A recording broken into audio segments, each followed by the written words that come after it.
CRIF presenta la entrevista en línea con William Meléndez.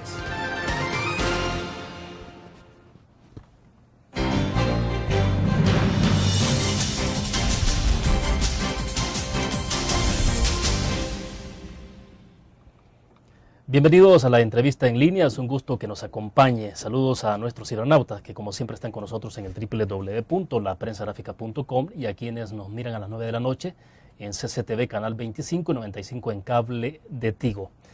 La Academia Salvadoreña de la Historia, con el apoyo de varias instituciones del país, entre ellas la Prensa Gráfica, está desarrollando una serie de actividades en conmemoración del bicentenario del primer grito de independencia. Para este proceso se ha echado mano de todos los recursos posibles, por ejemplo, está la ruta del bicentenario, actividades en Casas de la Cultura y demás actividades.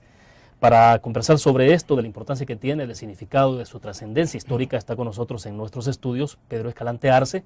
Él es un reconocido historiador y también director de la Academia Salvadoreña de la Historia de nuestro país. Don Pedro, es un gusto, bienvenido. Muchas gracias por la invitación, es un gusto estar con ustedes aquí. Perfecto, gracias por acompañarnos, reitero el agradecimiento de parte de la Prensa Gráfica. Don Pedro, para comenzar, la conmemoración del Bicentenario se puede remitir a un ejercicio de reconstrucción de la memoria histórica en El Salvador. ¿Cómo debe entenderse o asumirse socialmente? Le hago esta pregunta para que más adelante hablemos ya de las actividades específicas que ustedes tienen, que están desarrollando y que van a desarrollar en adelante. Creo que el asunto del Bicentenario es una excelente ocasión para provocar en el pueblo, en la sociedad, un mayor interés por la historia. No solamente porque, no es porque no hay interés, sino que hay que reconocer que hemos sido un pueblo básicamente ignorante de nuestra historia. O sea, aquí hemos repetido cosas que no han sucedido o ignoramos la mayor parte de los acontecimientos y que nosotros creemos que un pueblo que no conoce su historia es muy difícil que salga adelante. La única manera de entendernos bien, de entender nuestro país, nuestras circunstancias, nuestras necesidades, es conociendo la historia nuestra. Y creo que el Bicentenario es una excelente ocasión para poner la historia en el punto de mira de muchas personas y que se interesen por conocer sus ancestros, sus orígenes y darle una mayor importancia al conocimiento histórico, que mucha falta hace en el país. Díganos, se habla de conmemorar, más no de celebrar. ¿Por qué esa diferencia ahí? Porque todos estos acontecimientos históricos, sobre todo como el de la independencia, de este inicio del proceso independentista, son sucesos que son, la mayor parte de veces, y así tiene que ser, sujetos a crítica, por supuesto. Estamos hablando de acontecimientos que incidieron de tal manera en la vida de estos pueblos, en el nacimiento de los países, y que decir que se van a celebrar creemos que no es acertado, porque están sujetos a la crítica tanto popular como una crítica de los estudiosos, de los investigadores. Así es que creo que la manera correcta de acercarnos a ellos es ocupando la expresión conmemoración, no celebración.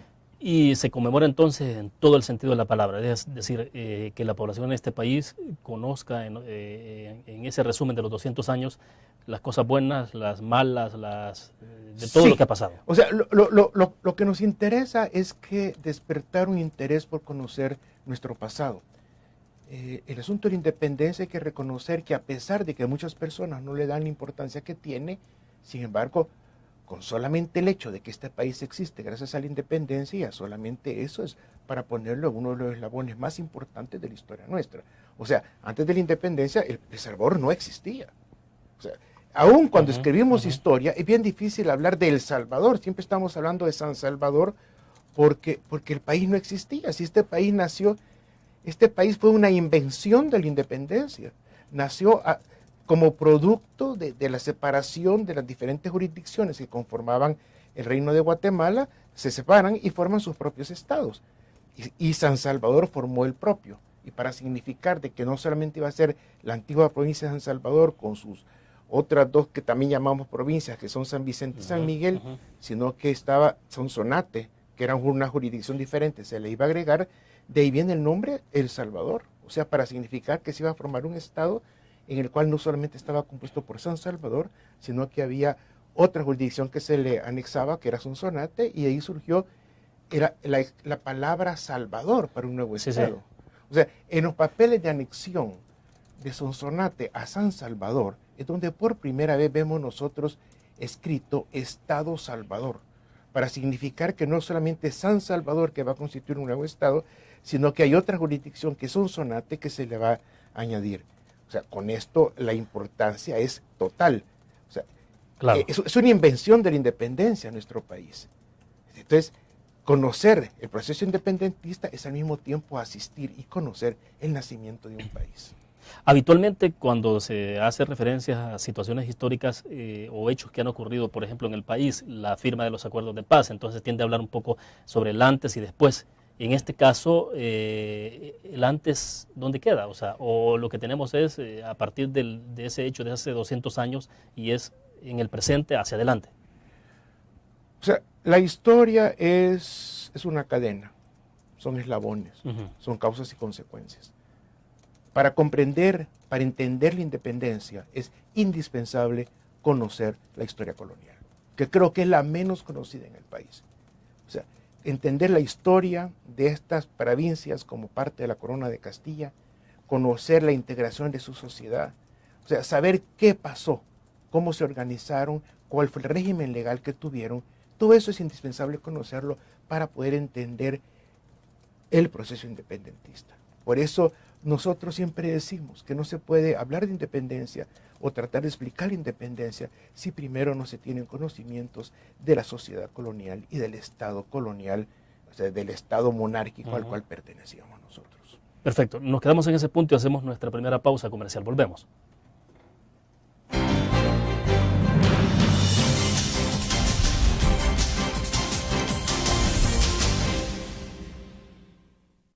Con el Seguro Salud de ASA Suiza, usted obtiene amplias coberturas y beneficios adicionales con las mejores tarifas. Crédito por hospitalización. Maternidad como cualquier otra enfermedad. Plan dental. Cobertura para trasplante de órganos.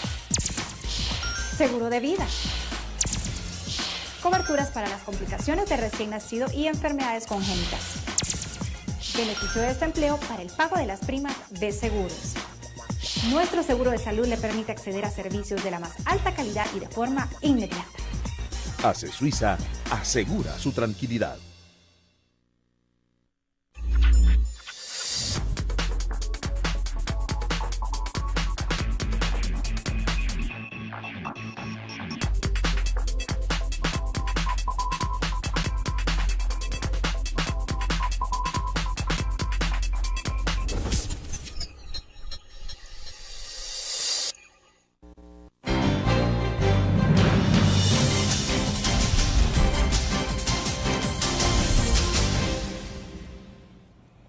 Está con nosotros en nuestros estudios Pedro Escalante Arce, historiador y director de la Academia Salvadoreña de la Historia.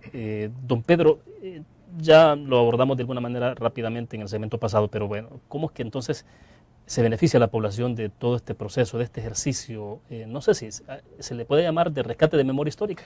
Sí, de una memoria histórica, aunque claro, memoria histórica muchas veces no es exactamente lo mismo que historia, pero la memoria histórica es lo que le interesa a cada pueblo mantener, tanto en sentido general el Estado, sino que también la localidad es pequeña, las ciudades, todas tienen su memoria histórica, y todo eso va conformando después lo que es la historia de un país. O sea, pero hay mucho interés, porque nosotros, por ejemplo, en la academia, no solamente ahora que tenemos un proyecto que estamos visitando tantas poblaciones del interior del país, no solamente la gente se interesa por el proceso independentista, sino que también mucho por la historia local.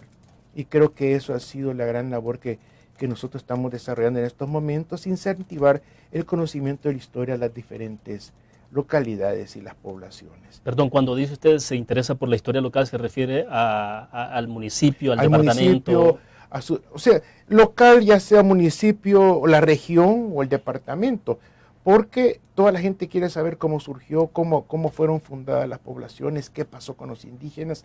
En fin, hay tantas preguntas en la historia nuestra que la gente no puede contestar porque no las conoce. Ahora, interesante, porque hay mucha curiosidad e interés en la gente, pero eso demuestra también que hemos estado fallando en algo. Totalmente, nosotros en el conocimiento de la historia hemos fallado. No digo que siempre, pero sí en los últimos tiempos la falta de conocimiento de historia, la falta de instrucción en historia en los colegios, en las escuelas, en las universidades. O sea, siempre te hemos dicho que, por ejemplo, aquí en el país ninguno pudiera graduarse de una universidad, aunque estudie ingeniería, aunque estudie contabilidad, si no tiene por lo menos un cursillo de un poco de conocimiento de historia patria, porque si algo es lamentable en el país, que las personas, los profesionales y las personas que uno menos se imagina, no tienen ni conocimiento, ningún conocimiento de la historia nuestra. Y a veces uno lee, uno escucha cosas que para los que tenemos poco conocimiento de eso, realmente nos asusta escuchar muchas veces lo que... Y el peligro de reproducir cosas que no ocurrieron o simplemente distorsionadas. Que no ocurrieron o que les cuentan y se van distorsionando y se van aumentando y después cuesta un poco entrar en el carril de la verdad o de lo que nosotros creemos que fue verdad, ¿verdad? Ahora, habitualmente cuando se habla sobre todo en los últimos años, cuando se ha hablado mucho de memoria histórica, don Pedro, sí, ha habido una tendencia a referirse a la memoria histórica de los acontecimientos más inmediatos, que tienen que ver con la pasada guerra en nuestro país, que es lo más corto que tenemos. Sí. Pero, y dicen, bueno, es que no hay memoria histórica en este país, pero la memoria histórica es un problema, de falencia de varias décadas. Es que ha habido falta de educación en lo que pasa, de incluir la historia como dentro de los proyectos educacionales. O sea, la guerra civil nuestra de la década 90, de la década de 80 hasta el 92, es un eslabón en nuestra historia nada más, es un eslabón sumamente importante, pero no es ni el comienzo ni lo más trascendente de nuestra historia, sino que la misma guerra es consecuencia de toda una serie de causas históricas que se fueron uniendo y que produjeron el estallido de la guerra civil. O sea, también la guerra civil no se puede entender si no se conoce la historia, qué pasó, o sea, por qué elementos se fueron juntando. En fin, la historia es una cadena y todos son como eslabones, unos más importantes que los otros. Yo considero, por ejemplo, que en la historia desde la independencia, desde la época de la independencia hasta la guerra civil son dos de los eslabones más importantes, pero ha habido otros también que han tenido una gran significación y consecuencias, como por ejemplo los acontecimientos del año 32 en la parte occidental del país. Es un eslabón muy importante en la historia y ha tenido serias consecuencias. Así es que realmente la guerra civil no es más que parte de una historia nuestra. Ahora, pero en el país ha habido a veces tendencia a querer borrar de la historia, no sé si borrar o como decimos a veces, hacerse el ojo pacho de aquellas cosas que han ocurrido en este país que son a veces feas, pero que tendemos a no verlas pues deliberadamente. Sí, toda la gente, ya sea individuales o en grupos, tiende a hacer a un lado aquellas cosas en historia, en el pasado, que molestan para el presente, ¿verdad? Un ejemplo que tenemos nosotros, un ejemplo obvio, es por ejemplo el asunto de la presencia negra en la historia nuestra. La historia oficial, digamos, aunque a mí no me gusta mucho ese término de historia oficial, pero en el siglo XIX, la manera como se estaba construyendo el Estado-Nación, los ejemplos que teníamos, los modelos que queríamos nosotros tomar, nos hicieron prácticamente borrar todo el ancestro negro que había habido, étnico y culturalmente en un país como El Salvador, que tuvo su esclavitud negra, que luego disminuyó tremendamente y que se manifestó después en la gran población mulata salvadoreña. Entonces, como era una cosa que se quería quitar, hacer a un lado, resulta que la historia prácticamente lo borró y por mucho tiempo aquí se decía que aquí nunca habían habido negros y que no teníamos nada que ver con los negros. Incluso hay declaraciones oficiales totalmente equivocadas de organismos oficiales del país que han dicho que aquí no ha habido negros porque no teníamos costas en el Atlántico, lo cual es parte de una explicación de no tener comunidades como lo tiene Honduras o Guatemala o Nicaragua, pero no es en absoluto la explicación histórica para eso, ¿verdad? Perfecto, me interesa ese punto porque justo lo tenía anotado acá, que es parte de la agenda que ustedes están desarrollando en algunos temas específicos y creo que nos da para poder profundizar un poco más. Vamos a la pausa y volvemos.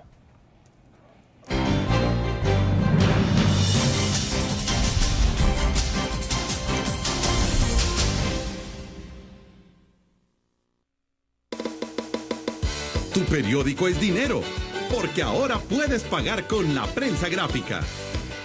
Busca y recorta en tu periódico El Dinero, que podrás canjear en los establecimientos de nuestros aliados. Encontrarás uno cada día.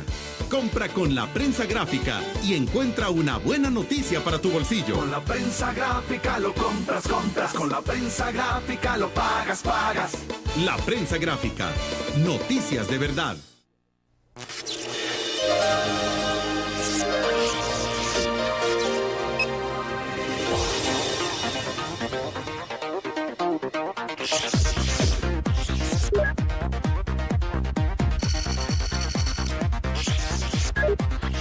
Estimulamos tus sentidos para que leas, veas, escuches e interactúes con la verdad.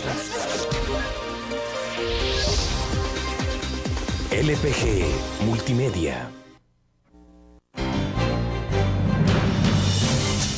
Sí.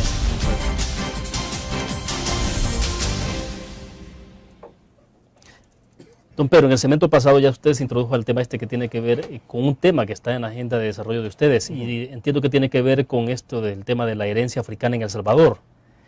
Y justamente un poco de inquietud, porque en el país realmente no hay comunidad negra. Ahora, conocemos de negros en el país porque han venido a jugar a equipos de fútbol y en algunas circunstancias muy particulares.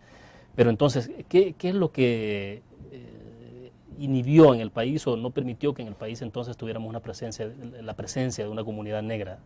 Lo que sucedió fue que es un país con suficiente mano de obra. La mano de obra indígena en la época colonial era abundante, pero a pesar de eso llegaron considerables contingentes de esclavos negros, sobre todo a trabajar en el cultivo de añil, porque en la época añilera, de más o menos por unos 150 años, hasta principios del siglo XVIII, se prohibió el uso de mano de obra indígena en los obrajes de añil, por diferentes razones. Entonces, por eso estuvieron llegando contingentes de esclavos negros a trabajar haciendas. Hay que recordarse que la esclavitud, el esclavo era considerado un bien, propiedad de su dueño, de su amo. Y toda esta población negra, lo que pasó fue que se mezcló. Se mezcló con indígenas, se mezcló con mestizos y quedó una enorme población mulata aquí en el país, que uno lo puede ver perfectamente en la gran documentación que existe, de lugares donde se dice prácticamente que están poblados solamente por mulatos. Por ejemplo, estamos hablando de qué lugares o qué zonas. Casi en todo el país. Casi en todo el país uno ve la herencia mulata étnica. Y eso, quien conoce un poco de esto lo notará en ciudades y en pueblos, notará inmediatamente la influencia mulata étnica. Claro, está muy difuminada, pero sí existe. Además, aquí lo que pasó fue que ya para el siglo XVIII había muy poca llegada de esclavos negros, principios del XIX, porque no había necesidad de mano de obra. Además, el esclavo no era barato, compraron un lote de esclavos negros. Estamos hablando tal como eran las cosas, ¿verdad? Sin embargo, por ejemplo, si no hubiera habido esclavitud negra, ¿qué objeto tenía José Simeón Cañas? José Simeón Cañas, el liberador de los esclavos, libertador de los esclavos, esclavos indígenas no existían. Lo que estaba liberando eran esclavos negros. Que en la época cuando llega la independencia se calcula que en Centroamérica, aunque había disminuido mucho, pero todavía habían por lo menos cerca de los 5,000 esclavos negros o mulatos en estado de esclavitud. Ahora, es como esto de que se habla mucho de la presencia de los españoles en la zona norte del país, Chalatenango, parte de la Unión, más o menos. ¿Es correcto eso cuando se habla de que por eso vemos, por ejemplo, en Chalatenango más chelitos, gente de color? ¿Tiene que ver con eso? Yo tengo sangre de Chalatenango. ¿Ah, también tengo ancestros de Chele de Chalatenango. Mire, hay lugares donde hubo más presencia de familias criollas y españolas por comercio o por diferentes razones, como por ejemplo el caso de Metapán. Metapán, con la gran industria de hierro que hubo en los ingenios de hierro de Metapán, claro, uno nota una mayor presencia de familias criollas. Lo mismo con donde habían grandes haciendas y todo. Pero concretamente, la parte de Chalatenango, lo que sucedió es que a finales del siglo XVIII estaba muy poco poblada. Además, prácticamente la población indígena había desaparecido, muy poco. Entonces, ahí se dio, en la parte de Chalatenango, es el único lugar donde en la época colonial, en el actual El Salvador, hubo un poblamiento, digamos, organizado. Sería largo de contar las causas. que llevaron al gobierno español a enviar eran como 250 familias gallegas, asturianas y de Canarias que originalmente las enviaron a Honduras para poblar el norte de Honduras por Trujillo. Pero claro, no conocían bien las situaciones climáticas, la cantidad de familias que se enfermaron, y muchas de esas familias se trasladaron al interior de Centroamérica, a Guatemala, sobre todo, y muchas se fueron enviadas a la parte salvadoreña. Y el intendente de San Salvador en esos momentos, que era el barón Luis Héctor de Carondelet, él trasladó a esas familias pobres, porque eran familias pobres, emigrantes, las trasladó a Chalatenango, les dieron tierras y los asentaron. Claro. Y claro, como había poca presencia indígena, esas familias usualmente no se mezclaron mucho, sino no hubo mayor mestizaje y se casaban entre ellas. Y seguimos viendo bastante definido, ¿no? Sí, esa es la permanencia de tantos rasgos europeos en la parte de Chalatenango. Fue un poblamiento que se hizo a finales del siglo XVIII, familias que se fueron casando mucho entre ellas, otras partieron, los hijos se fueron de Chalatenango y se fueron a establecer otros lugares, como por ejemplo Suchitoto. Suchitoto comienza su desarrollo a finales del siglo XVIII, principios del XIX, mucho debido a miembros de esa familia se establecían en Chalatenango que se trasladan a otra parte. Ahora, pero entonces estamos hablando de que los españoles no estaban enviando a la realeza, digamos, ni a la gente que tenía más dinero, o sea, mandaron gente pobre. No, esa es una de las tantas equivocaciones que nosotros tenemos. La gente que está bien establecida, que tiene sus bienes y tiene su buena manera de vivir en España, no tenía por qué emigrar. Descendemos o de funcionarios españoles que mandaban aquí porque esto estaba lleno de organismos de gobierno, funcionarios, comerciantes, y luego de migrantes pobres que andaban buscando una mejor vida, igual como nos pasa ahora irnos para Estados Unidos. Claro. Es el mismo caso. Por eso yo siempre digo que este país nació de mojados, con la única diferencia que ahora pasamos ríos, pero antes pasaban el océano. Volvamos al caso de los negros. Entonces, ¿qué pasa con esa población negra y en la historia? ¿Por qué no tenemos tanto registro? O sea, es que lo que pasa, no hay registro sencillamente porque antes los registros eran diferentes. Además, el negro era un bien. Uno ve la presencia de negros sobre todo en la venta de haciendas, en los testamentos, donde dice, por ejemplo, el heredo a mi hija tal, la hacienda juntamente con 3, 4 negras, o a tal negra que le doy la manumisión, o sea, la declaro libre. Es que el hecho de nuestra esclavitud es totalmente diferente al estereotipo que uno puede tener de la esclavitud en otra parte. No se trata de páginas salidas de la cabaña del tío Tom, sino que la esclavitud aquí tuvo más que todo, los negros eran como gente de confianza. En las haciendas usualmente capataces y todo eso eran negros o mulatos. Se consideraba que tenían más fuerza emotiva o mejor espíritu que el indígena, que era más sumiso. Aquella expresión nuestra de gañán de hacienda, los gañanes usualmente eran mulatos o negros, que eran los que ejercían poder. En las casas de ciertas familias, la persona de confianza muchas veces era una negra, una mulata, o sea, era gente de confianza. Pero hubo un presidente que prohibió el ingreso de los negros. Sí, pero ya ha pasado el tiempo, pero ya en el siglo XX, cuando aquí ya no había ninguna llegada de negros ni esclavitud. Aquí la esclavitud en Centroamérica, la ley de extinción de esclavitud fue en abril de 1824, con la intervención de José Simeón Cañas que conocemos, ¿verdad? Y aún cuando se dio la ley, está el registro histórico de que a muchos esclavos que estaban en haciendas en ciertos lugares no se quisieron ir, se quedaron con sus dueños, con sus antiguos amos, porque no tenían dónde ir. Era la gente que estaba acostumbrada a vivir con ellos, que era la gente de confianza, que eran su propia familia. Y se quedaron con ellos. O sea, tiene otro cariz al que uno cree que pudo haber tenido. Perfecto. Vamos a otra pausa comercial y regresamos con más. Bien.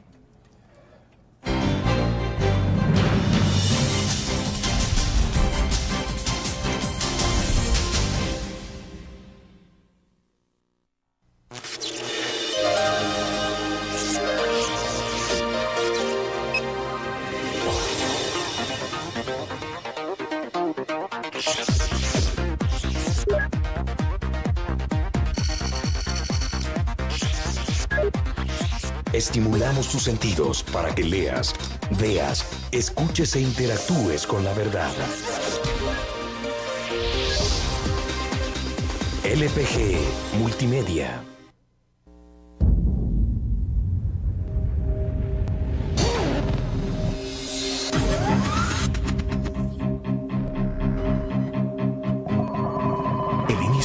estrategia financiera desde los negocios y la actividad económica hacia toda Centroamérica. El Economista Regional, una revista especializada donde encuentras el panorama empresarial y los principales movimientos financieros. El Economista, el modelo regional de información económica.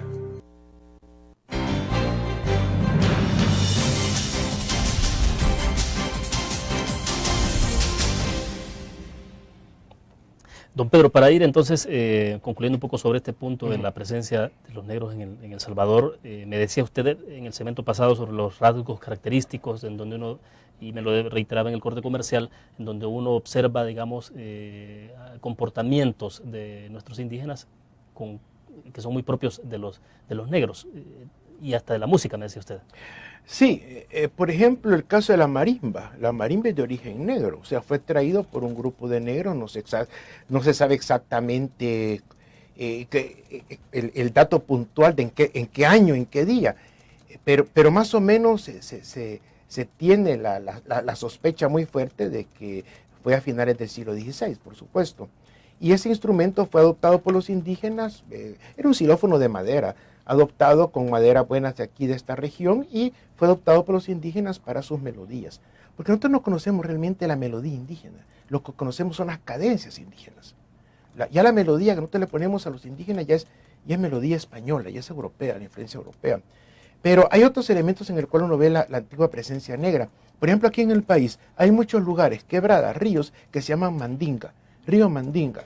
Los mandingas eran un grupo de negros considerados muy valiosos, porque era una raza fuerte, una raza muy inteligente. Son los más famosos mandingas. Inclusive todavía estaba la tradición antes de los cuentos de la cucarachita mandinga, que era la cucarachita inteligente, cuentos de origen negro. Inclusive se considera de que aquellos cuentos, también cuando estaba yo muy joven, o niño, los cuentos de Tío Conejo. Sí, sí. Esos cuentos de Tío Conejo recuerda también al conejo, que en el África es un animal inteligente y todo eso. Y, por ejemplo, está el caso del canasto, que es obvio. Nuestras indígenas, nuestro pueblo, que nosotros nos hemos acostumbrado como una cosa de lo más natural, aprendieron a cargar en la cabeza de las negras. La indígena no llevaba el canasto en la cabeza. O sea, en ninguna representación precolombina, en vasos o en dibujos, se encuentra una representación de una indígena con un canasto en la cabeza, cargando. Era el famoso tlameme, ¿no? Los indígenas cargaban en espalda. Ajá, era el mecapal. Hombres y mujeres cargaban en espalda.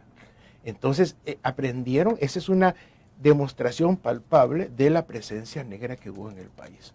El uso, el llevarle canasto en la cabeza. Ahora, cuando nos remitimos un poco más adelante, al siglo pasado, y que se prohíbe el ingreso entonces de los negros, ¿qué sentido tiene eso? O sea, ¿a qué responde esa actitud de esa naturaleza, siendo que en el país tampoco había negros? O sea ¿era una decisión más política que otra cosa o qué? Política de origen sociológico, de la tendencia del momento, finales del 19, principios del 20. Nosotros siempre hemos sido países que hemos estado tratando de copiar patrones extranjeros. En el siglo XIX estamos copiando patrones europeos, franceses, alemanes. Todos queremos que sea a semejanza, imitación de esos factores culturales que nos están influyendo. Ahora, perdón, de hecho, las familias desde aquel tiempo, los viajes eran un poco más, y tenían la mirada puesta en Europa, no era Estados Unidos. No, es que Estados Unidos en ese momento sí tenía mucha significación, pero jamás como ahora. Claro, jamás, claro. Nunca. Estados Unidos estaba... Si Estados Unidos, su poderío prácticamente viene después de la Primera Guerra Mundial. Prácticamente su gran poderío. Entonces las familias, lo que querían las familias pudientes, y no todas, porque muchas familias, inclusive que podemos llamar ahora de clase media, mandaban a sus hijos a Europa, a Inglaterra, había facilidades para mandarlos. Entonces se consideraba de que estas sociedades lo que necesitaban era eso, eran elementos europeos y sobre todo emigrantes europeos, que literalmente vinieran, aunque suena muy feo decirlo, a mejorar la raza. Suena muy feo decirlo, pero es la verdad. Aquí le abríamos las puertas al francés, al alemán, al inglés, al chelito que viniera. Obviamente esa posibilidad no la tenía la clase más baja de la sociedad, ¿no? Pero también pero también había posibilidad inclusive para familias indígenas de acceder. Es bien difícil expresarlo, pero Pero esos europeos también tenían hijos con indígenas. O sea, ese desarrollo mestizo nuestro nunca se detuvo, nunca se detuvo. Y hay un montón, y esto es un tema largo, un poco delicado de mencionarlo, pero es absolutamente cierto. No queríamos que vinieran negros, ni chinos, ni árabes. O sea, todo eso que está en la ley de Martínez era precisamente lo que nosotros estábamos rechazando. Lo que queríamos que vinieran europeos occidentales, sobre todo. Ellos tenían las puertas abiertas en este país, desde luego. Por supuesto, los europeos tenían las puertas abiertas. Pero eso sí, las leyes, aún desde el siglo XIX, comenzaron a poner muchas trabas a miembros considerados de razas que no iban a participar en un buen desarrollo para nosotros. Por ejemplo... O sea, perdón, era bastante descarado esa intencionalidad. Claro, etnofóbico. Eran leyes bastante racistas, de lo que se habla muy poco. La ley de migración de Martínez no solamente prohíbe la entrada de negros, prohíbe la entrada de gitanos, inclusive ahí dice, en el país llamados húngaros, dice, está prohibiendo la entrada de árabes, está prohibiendo la entrada de chinos. Y aquí había una cierta población china, pero no querían más, precisamente por eso, porque lo que queríamos eran patrones europeos, sobre todo occidentales, franceses. Fíjese que no tanto españoles, queríamos franceses, alemanes, ingleses, los que vinieran a mejorar culturalmente nuestros países. Y no es una tendencia nada más salvadoreña, era tendencia en toda Hispanoamérica. ¿Qué estimulaba eso? O sea, ¿había algún...? Considerar de que aquellas culturas eran el epítome, eran el ejemplo. Que estos países pobres, atrasados, necesitaban la orientación cultural y étnica de países de la Europa occidental considerados como lo máximo en el desarrollo de la civilización. Alemania, Francia, eso es lo que queríamos. Entre más vinieran mejor, pero que no vinieran negros. Bueno, perfecto, interesante. Vamos a la pausa, volvemos.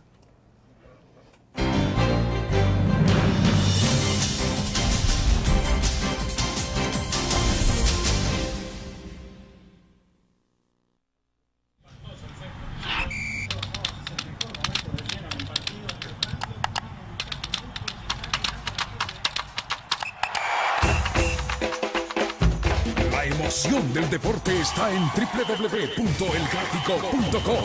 Ingresa al nuevo escenario deportivo y descubrí toda la pasión del deporte. Fotos, videos, fichas y resultados de las mejores ligas del mundo. Elgráfico.com. Conectados por deporte. Blur. La revista más innovadora y moderna de todos los tiempos. Única en su estilo, creativa. Un espacio exclusivo y reservado de entretenimiento y diversión, llevada al máximo. Blur. Time Out, Movie, lo mejor de la cartelera. Art. Shopping, la guía de la moda. Go, viajes cortos fuera de la ciudad. Blur.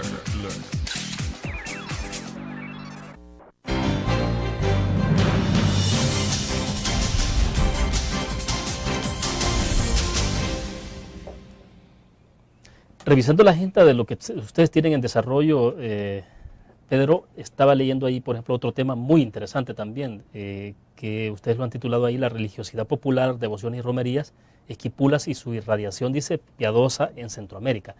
Esta es una exposición que viene entonces con el doctor Carlos Navarrete, ¿no? Sí, el doctor Navarrete, que es de los antropólogos más conocidos en el país, en Centroamérica, viene con un grupo de trabajo de Guatemala y van a presentar esta película, este fílmico que han hecho sobre la extensión del culto del Cristo Negro en Centroamérica, especialmente en El Salvador, donde hay muchos lugares que han tenido esta veneración. Pero esto dentro de los parámetros de la religiosidad popular, que es algo muy interesante y algo que poco sí se habla, porque es parte, a veces lo toman, a veces parte como un contexto folclórico, costumbrista, pero hay algo más, o sea, comprender qué fue lo que pasó con el cristianismo católico nuestro, ya cuando entró a las masas populares indígenas. O sea, cómo el indígena, el catolicismo, el cristianismo mediterráneo que trajo España, lo adoptó a su propia manera. Claro, era un pueblo indígena que había sido privado de sus religiones ancestrales, había sido privado de sus centros ceremoniales, y un pueblo que necesitaba la imagen para poder creer. Entonces adoptó... Con mucha necesidad. Con mucha necesidad. Sí. La imaginería católica, cristiana, española, del Mediterráneo, la adoptó como propia, con cierto elemento que muchos pueden considerar como paganismo, que no lo es, para mí no lo es, sencillamente como sobre todo la gran masa indígena encontró sosiego, encontró refugio en el catolicismo, en las grandes iglesias, y cómo creó para ella misma una piedad popular. Y ejemplo, por ejemplo, son las cofradías indígenas, sí, sí, y todo eso. ¿Y qué la razón es esta? La colonización española tuvo una característica muy especial, y es que incorporó al indígena a su mundo. Esto nos diferencia totalmente de la colonización inglesa. Los ingleses no incorporaron al mundo indígena a su propio mundo. Los ingleses llegaron a crear en Estados Unidos una civilización europea en Estados Unidos. El español no. Lo que hizo desde el principio fue incorporó totalmente al indígena en su propio mundo. La prueba es que en Estados Unidos no vamos a encontrar jamás una iglesia que hayan construido los ingleses para los indígenas. Sin embargo, exacto, en toda la América española estamos llenos de iglesias que los españoles, y en iglesias colosales de arte y de dimensiones, sí, sí, que construyeron para los indígenas. Es porque los incluyeron. Esa era una especie de adaptación. La adaptación, y porque el español nunca tuvo prurito o nunca hubo resistencia a mezclarse con los indígenas y a tener hijos con los indígenas, cosa que no sucedió con los ingleses, en lo cual había una gran diferencia.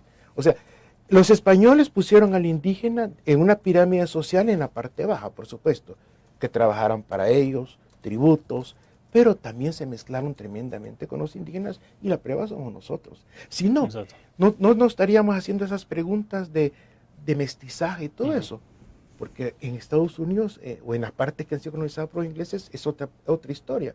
Pero esa parte como de angustia étnica, cultural nuestra, es por eso, porque somos mezcla de europeo con indígenas.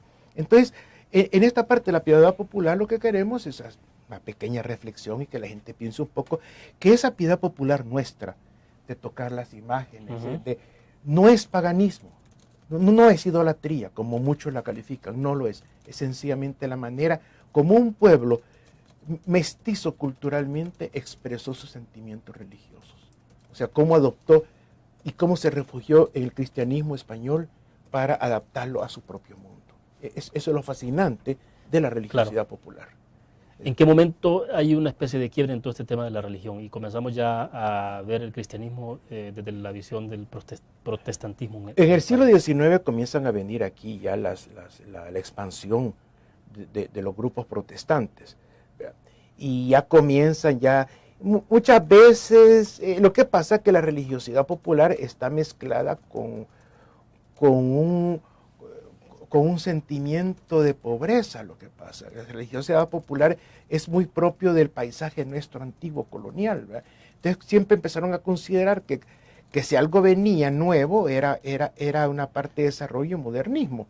O sea, al mismo tiempo que está la parte espiritual, por ejemplo, si alguien lo considera. Otra cosa, hay que comprender que la evangelización llevada a cabo por España fue una evangelización que al principio fue hecha totalmente de una manera somera, o sea, no pusieron al indígena para enseñarle así la religión como lo pueden poner los grupos protestantes a predicar la Biblia.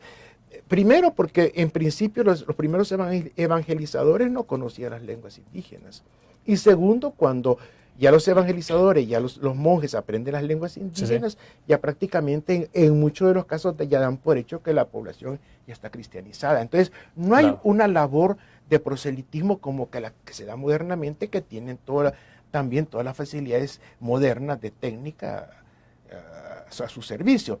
Entonces lo nuestro, otra cosa, las religiones, no solamente está la parte espiritual, sino que está la parte cultural, las dos cosas.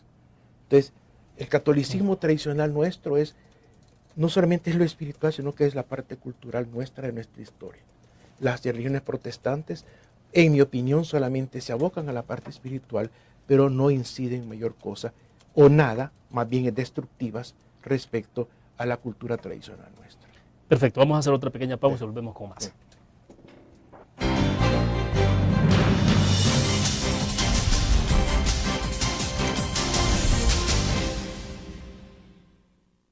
Con el Seguro Salud de ASA Suiza, usted obtiene amplias coberturas y beneficios adicionales con las mejores tarifas. Crédito por hospitalización. Maternidad como cualquier otra enfermedad. Plan dental. Cobertura para trasplante de órganos. Seguro de vida. Coberturas para las complicaciones de recién nacido y enfermedades congénitas. Beneficio de desempleo para el pago de las primas de seguros. Nuestro seguro de salud le permite acceder a servicios de la más alta calidad y de forma inmediata. ACE Suiza asegura su tranquilidad. Tu periódico es dinero, porque ahora puedes pagar con la prensa gráfica. Busca y recorta en tu periódico el dinero que podrás canjear en los establecimientos de nuestros aliados. Encontrarás uno cada día. Compra con la prensa gráfica y encuentra una buena noticia para tu bolsillo. Con la prensa gráfica lo compras, compras. Con la prensa gráfica lo pagas, pagas. La prensa gráfica. Noticias de verdad.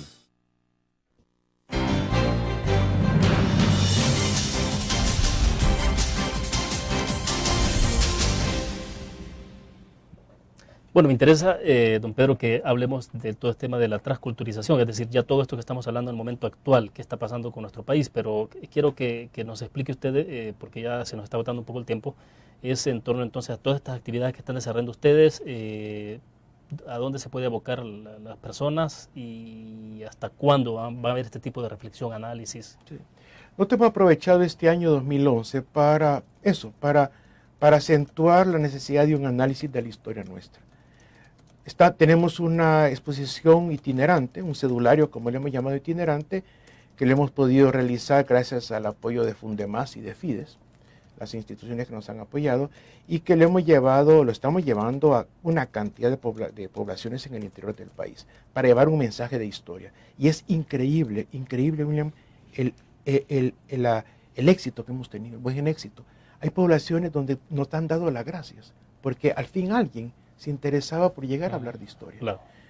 Cuando fuimos, por ejemplo, a lugares como Sensuntepeque, a Goteras, donde nadie va a dar una charla de historia, y hemos ido nosotros buscando a alguien que les hable de temas de historia local y además del tema del Bicentenario. Ahora, está la característica de que este museo itinerante, este cedulario, son cédulas en banner, en la cual son 2 sobre temas precolombinos, son 3 banners de historia colonial y son 6 de tema de independencia. Están relatados de una manera totalmente objetiva, sin dar criterios. O sea, no empleamos adjetivos calificativos. O sea, están contando lo que pasó. Estamos contando lo que pasó. No estamos calificando de que esta acción fue buena o mala, o que ni siquiera tenemos la palabra próceres, aún lo ocupamos como 2 o 3 veces. O sea, lo que quiero decir es que hemos contado ahí lo que sucedió objetivamente en los acontecimientos, para que cada uno después con su estudio y todo lo someta a crítica. Pero el éxito que hemos tenido ha sido realmente inaudito. Entonces, ustedes llegan a las casas de la cultura, hay convocatoria de la población. Ya previamente, con la gente que trabaja con nosotros, se ha invitado, se ha hecho la convocatoria, se invita para tal día, llegamos nosotros, la charla, la conferencia, conversatorio con muchas preguntas.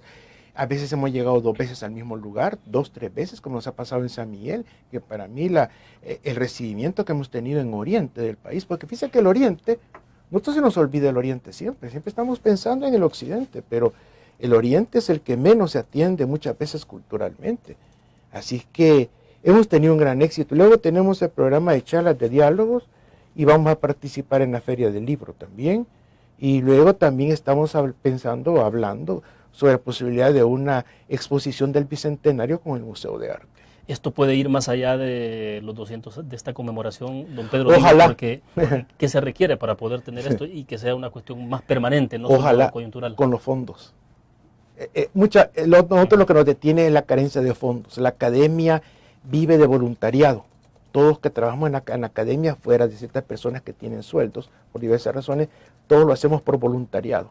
Entonces, quisiéramos hacer muchas cosas, pero por falta de fondos no podemos. Nos ayuda, por supuesto, la Secretaría de Cultura, que nos da fondos para tener cierta cantidad de empleados. Estamos en la Casa Dueñas, pero para los proyectos y actividades necesitamos conseguir fondos para llevarlos a cabo. Y eso es lo que nos detiene bastante nosotros. ¿Y qué pasa con la currícula educativa en este país? ¿Habrá que hacer un replanteamiento de lo que se está enseñando a Sí, yo creo los que jóvenes? sí. Yo creo que sí. Es increíble, y lo digo con toda sinceridad, la carencia de conocimiento histórico de los alumnos en las escuelas y muchas veces, y hay que decirlo, la ignorancia de los profesores. Porque muchas veces no son los estudiantes, son los profesores. Son los profesores los que necesitan mayor conocimiento en historia. Y también una cosa que es muy importante, no hay que afrontar la historia con resentimiento. Aquí cuando hay un acercamiento a la historia, tal vez inconscientemente hay como una sensación de por qué tal cosa, de resentimiento con la historia. Y eso es a todo nivel. ¿Por qué nos pasó tal cosa? ¿Por qué tuvo que haber guerra? ¿Por qué hay pobreza? ¿Por qué esta miseria que vemos? ¿Por qué las maras? O sea, cuando uno se enfrenta con la historia, no hay que ir con una actitud de resentimiento. Hay que ir con una actitud de aprender, de conocer, para poder pensar en un mejor país. Es decir, no se está diciendo que no se conozca. O sea, No, que se conozca, pero ir con una actitud, porque aquí usualmente, yo lo he visto en escuelas, en mucha gente, hay una actitud de resentimiento con la historia. Ay, es que nosotros tal cosa, que como resentidos la manera como nacimos, no como nos hemos desarrollado. Es verdad que hay cosas malísimas, pero también hubo cosas buenas. Es verdad que ha habido éxitos, pero hay una cantidad de fracasos. Pero lo mejor es conocerlos, pero con una actitud objetiva. Bueno, pero finalmente lo que tenemos es el espejo, ¿no? de nosotros mismos. O sea, la sociedad es lo que hemos construido. Así es, lo que hemos construido. Ahora, lo interesante es por qué la construimos así, qué nos sucedió, y qué son los elementos que han ido conformando la sociedad nuestra. Bien, hablemos de los últimos minutos entonces sobre el tema de transculturización. ¿Qué está pasando en todo este tema de la historia?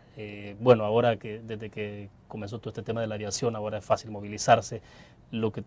Bueno, más de 2 millones de salvadoreños en Estados Unidos. Voy a la pausa y los últimos minutos hablamos de ese tema. Volvemos.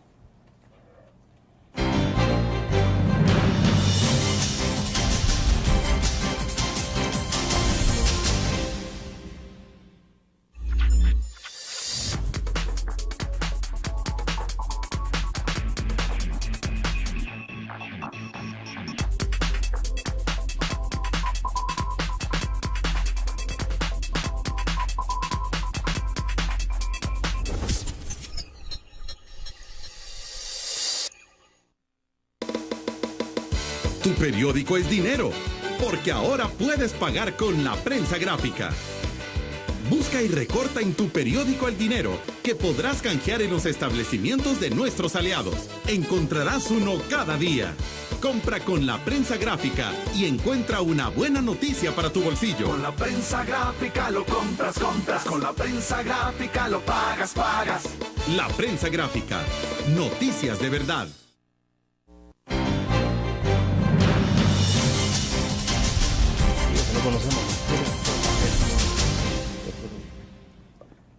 Bien, estamos al cierre de la entrevista interesante. Para cerrar entonces hablemos de los últimos minutos del tema de transculturización. ¿Cómo choca esto o cómo entonces todo este tema del acervo cultural de la historia de este país puede insertarse en medio de todas estas cosas? La globalización, por ejemplo.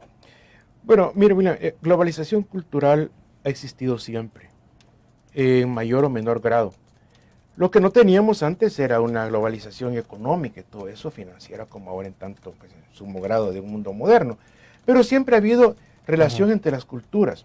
Así que la transculturación nuestra, lo que nos sucedió sobre todo al principio con la relación en el mundo indígena con el mundo europeo, era una consecuencia de lo que estaba pasando en la historia en ese momento. Y todo lo que somos ahora, todo, William, somos transculturación nosotros, todo. Si prácticamente ya elementos indígenas propiamente en que uno vea algo así como precolombino puro, es muy difícil encontrarlo. Nosotros estábamos con unos alumnos de la Universidad Nacional y estábamos hablando de ese, que yo creo que el único campo en el que uno ve una casi total permanencia de lo precolombino es en la farmacopea, en las medicinas tradicionales, de chichipince, de corteza de tal árbol, que bueno para tal. Ahí sí ve uno todavía, pero en lo demás todo es transculturación, todo. lo que somos ahora, William, todo es transculturación, todo ha sido mezcla de lo español o de lo europeo con lo indígena. Y eso lo vemos, por ejemplo, en la comida, en lo que somos nosotros, todo. Entonces, lo que está pasando ahora, hay una nueva transculturación con la gente que ha sido de Estados Unidos, con la gente que está trayendo elementos que sí distorsionan, siento yo, bastante la base de transculturación nuestra tradicional. Por ejemplo, ¿qué lo ve entonces reflejado? En costumbres que se vienen de Estados Unidos, en manera de vestir, en manera de hablar, en manera de actuar, en un desprecio de los elementos costumbristas nuestros, en un desprecio. Muchas veces no buscado, no intencionalmente, sino que porque mucha gente considera que los elementos costumbristas nuestros significan atraso y pobreza. Y uno lo ve sobre todo en el paisaje urbano, por ejemplo.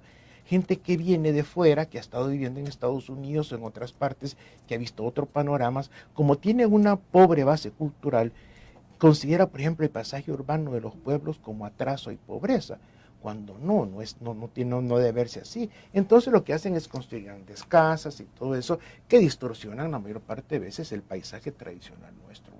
Claro, todas estas son cosas que están sujetas a opinión y a crítica, ¿verdad? Pero yo considero de que la transculturación que nos está pasando ahora con gente que está afuera, está en cierta manera negando una base cultural propia nuestra. Y ahí podemos hablar, por ejemplo, de las festividades o de costumbres nuestras tradicionales que mucha gente que viene de fuera o influenciadas por una adhesión a una iglesia protestante están negando. Estamos hablando de los nacimientos, de las fiestas patronales, de las fiestas de los pueblos y todo eso que ahora lo ven con otros ojos. ¿Usted ve una amenaza en esto? O sea, sí. ¿Qué es lo que vamos a tener entonces a futuro? Yo creo que hay que enseñar historia, dar mayor educación para que la gente sepa compensar lo nuevo con lo antiguo. O sea, no se trata de destruir lo viejo porque viene algo nuevo, ni tampoco que lo nuevo no venga porque solo queremos conservar lo tradicional. No, tiene que haber una conjunción como hay en todas partes del mundo, donde la gente con mayor base cultural puede llegar a aceptar las dos corrientes y a armonizarlas adecuadamente. Ahora, todo esto pasa por tener una política oficial, una política de Estado clara sobre todo este tema de educación, de cultura, enseñar historia y la manera como se enseña también, creo yo. Porque si, como le decía, si nosotros vamos a afrontar siempre la historia con resentimiento, entonces nunca salimos adelante. Si no, entonces vamos a llegar al grado de que épocas no nos interesan porque fue demasiado lo negativo, como me ha pasado a mí, por ejemplo, con gente que me ha dicho, es que a mí no me interesa la historia colonial, ¿por qué? Porque nada más fue explotación del mundo indígena. Claro, ya lo sabemos, pero lo que surgió de ahí, eso es lo que somos ahora. Es lo que somos. No se puede despreciar una parte de nuestra historia porque y solo ver los efectos negativos, sino que volver a lo que dije al principio, la historia nuestra es la única que nos da a nosotros la capacidad de poder comprender, entender este país y sobre todo vislumbrar un futuro más adecuado. Ahora, la carga ideológica o política sobre estos acontecimientos distorsiona muchísimo. Terrible, porque ¿no? es que la historia se presta para una carga ideológica siempre. Así como ha habido una historia que ha sido con una tendencia tal hacia la derecha, digámoslo claramente, también hay una historia con una tendencia hacia la izquierda, también llevada a una izquierda ya totalmente obsoleta, porque si algo es importante en historia es no traspolar los problemas del presente al pasado. Por ejemplo, para terminar con lo de la independencia. La independencia no es una revolución social tipo siglo XX, es otra cosa. No queramos nosotros querer ver los acontecimientos del pasado tal como los queremos ver en el presente. No busquemos redención social en la independencia. Es otra cosa lo que está sucediendo. Pero hay una tendencia hacia eso, ¿no? Claro, es que esa es la tendencia general. Perfecto. Interesante la conversación. Ojalá platiquemos más adelante, don Pedro. Muy gentil, muchísimas gracias. Amable. Para mí ha sido el gusto. Gracias. Bueno, terminamos la entrevista en línea. Gracias por su fiel sintonía. Nos vemos siempre a la misma hora el día de mañana. Gracias a ustedes.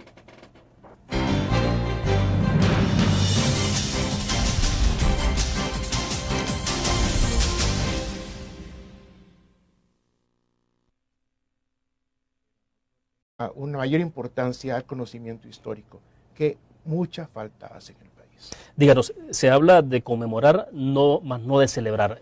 ¿Por qué esa diferencia ahí? Porque todos estos acontecimientos históricos, sobre todo como el de la independencia, de este inicio del proceso independentista, son sucesos que son, la mayor parte de veces, y así tiene que ser, sujetos a crítica, por supuesto.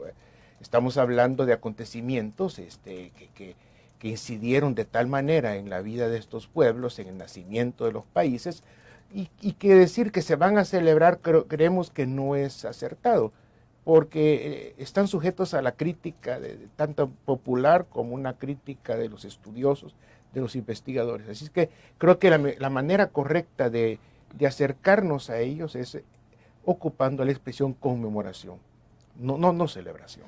Y se conmemora entonces en todo el sentido de la palabra, es decir, que la población en este país conozca en ese resumen de los 200 años las cosas buenas, las malas, de todo lo que ha pasado. O sea, lo que nos interesa es que despertar un interés por conocer nuestro pasado. El asunto de la independencia hay que reconocer que a pesar de que muchas personas no le dan la importancia que tiene, para significar que no solamente es San Salvador que va a constituir un nuevo estado, sino que hay otra jurisdicción que es Sonsonate que se le va a añadir.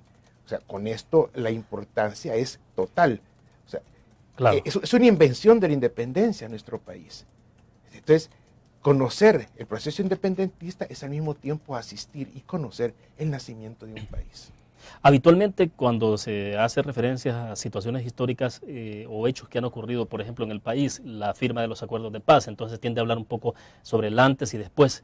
En este caso, el antes, ¿dónde queda? O sea, o lo que tenemos es a partir de ese hecho de hace 200 años y es en el presente hacia adelante. O sea, la historia es una cadena, son eslabones, son causas y consecuencias. Para comprender, para entender la independencia, es indispensable conocer la historia colonial, que creo que es la menos conocida en el país. O sea, entender la historia de estas provincias como parte de la Corona de Castilla, conocer la integración de su sociedad, o sea, saber qué pasó, cómo se organizaron, cuál fue el régimen legal que tuvieron, todo eso es indispensable conocerlo para poder entender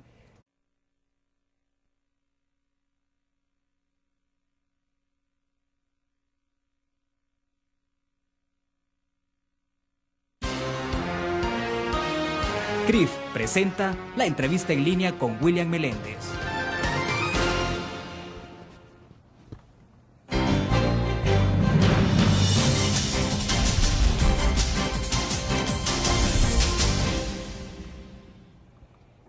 Bienvenidos a la entrevista en línea, es un gusto que nos acompañe. Saludos a nuestros cironautas que como siempre están con nosotros en el www.laprensagráfica.com y a quienes nos miran a las 9 de la noche en CCTV Canal 25 y 95 en cable de Tigo. La Academia Salvadoreña de la Historia, con el apoyo de varias instituciones del país, entre ellas la Prensa Gráfica, está desarrollando una serie de actividades en conmemoración del bicentenario del primer grito de independencia. Para este proceso se ha echado mano de todos los recursos posibles, por ejemplo, está la ruta del bicentenario, actividades en Casas de la Cultura y demás actividades.